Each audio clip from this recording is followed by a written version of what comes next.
এখানে আমাদের আমাদের সাথে একজন সেনাবাহিনী ছিল। উনি আমরা ছিলাম যে ইয়াটার ফ্লাইওভারের যে ইয়াটা এটার এই পাশে ছিলাম। এই পাশে থাকার কারণে উনি সেনাবাহিনী ছিল আমাদের সামনে, আমরা এই দিকে মুখ করেছিলাম আর পুলিশ আমাদেরকে এই পিছন থেকে আক্রমণ করতেছিল। যার কারণে আমি পিছন দিকে তাকাইতে পারতেছি না, মাথা উঠাতে পারতেছি না, মাথা উঠালে দেখা গেছে গুলি লাগতে পারে।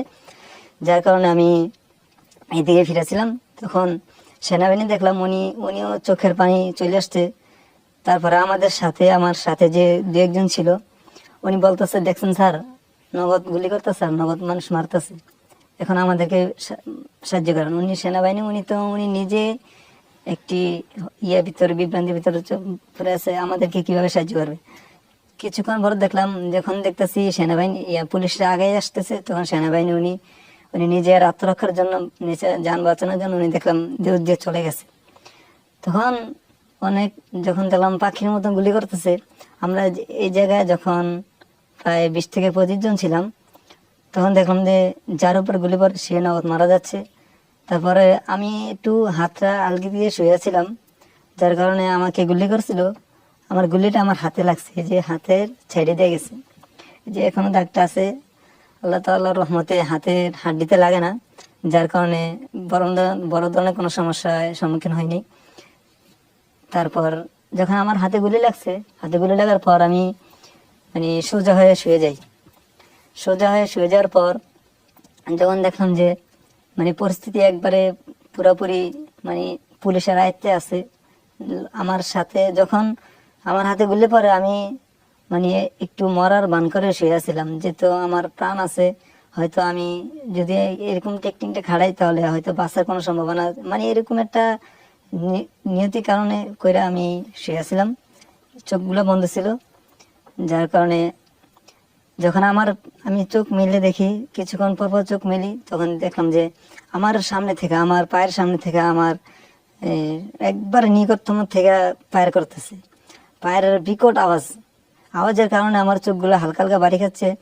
তখন তো সূর্যের আলো একটু চোখের মধ্যে লাগছে, যার কারণে আমার চোখ বাড়ি করতেছে। তখন পাশে থাকা একজন পুলিশ দেখে বলতেছে, এই যে এটা মরে নাই।